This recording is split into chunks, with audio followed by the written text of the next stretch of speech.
Alright guys, it's Thursday. I'm at my install. I haven't videoed a lot of jobs lately. We've just been super busy. But this one's a little different. So this is the bathroom. They've got a really nice shower here. They've got a very nice home here. So of course we want to do, the best job possible here. Then we'll have the laundry room here. And then this is where that mitered edge stone's going that I showed you the other day. So it'll go there, and then of course quartz all around here. And then afterwards I'll be templating for the full height backsplash. So just like every video, I'll show you what we do, any issues we run into, and then what we do to work through them. So we're getting the floors covered up now, getting ready to bring the sinks in. It's been a long month, so just said a prayer outside to just help me through the night, and we're going to get started. As I was looking at this template here, the way I have my template set, it looked like I had overhang here. But after adjusting the template, I was able to get all of our overhangs equal.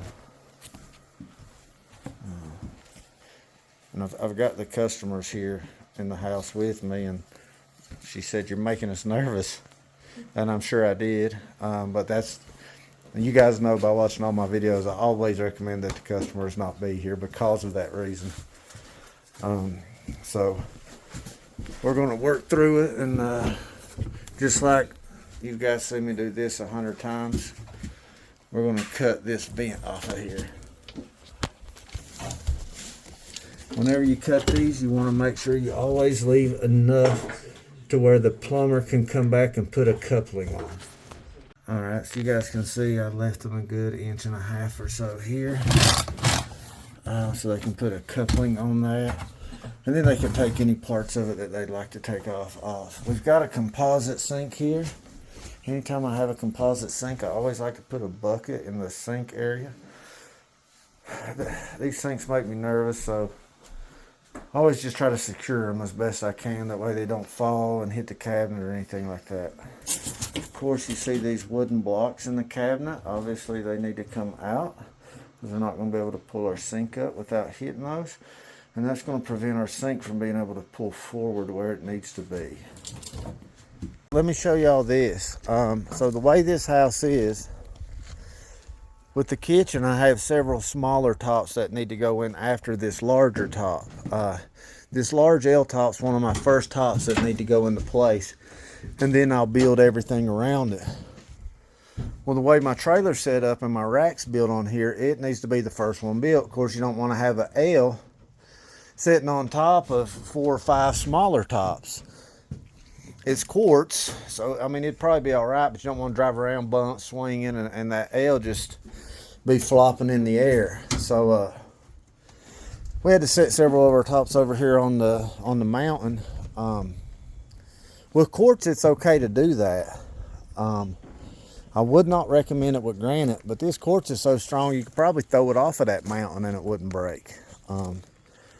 But just I know I've made a bunch of videos showing how strong quartz is, but this is just another thing to show you, that's one benefit of working with it, is you don't have to worry about it breaking.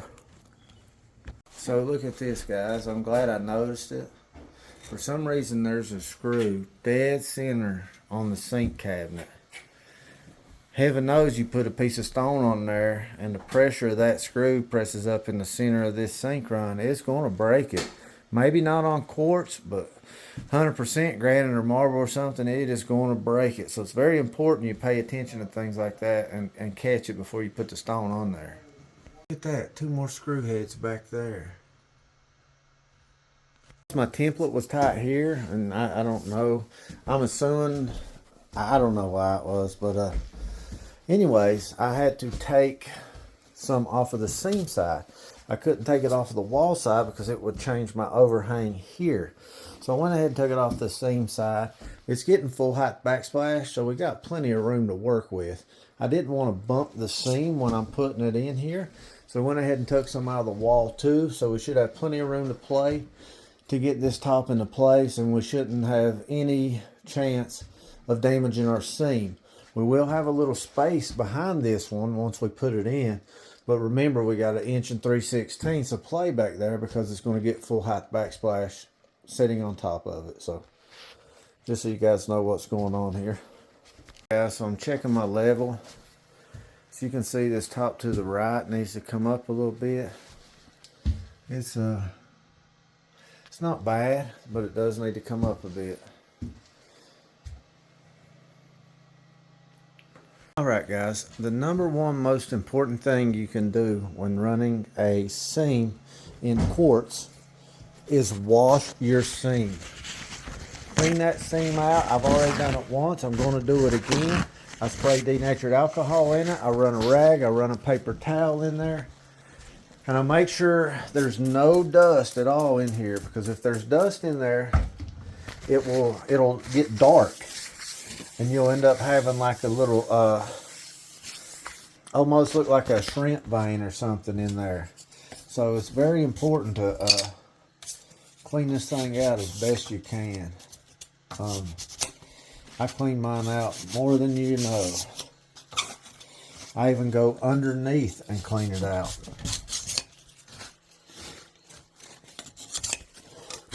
I also never use a metal putty knife when I'm working on a quartz seam. I mean, it's different if you're working with a dark quartz, but with a light quartz, man, you have to be super careful with keeping it clean.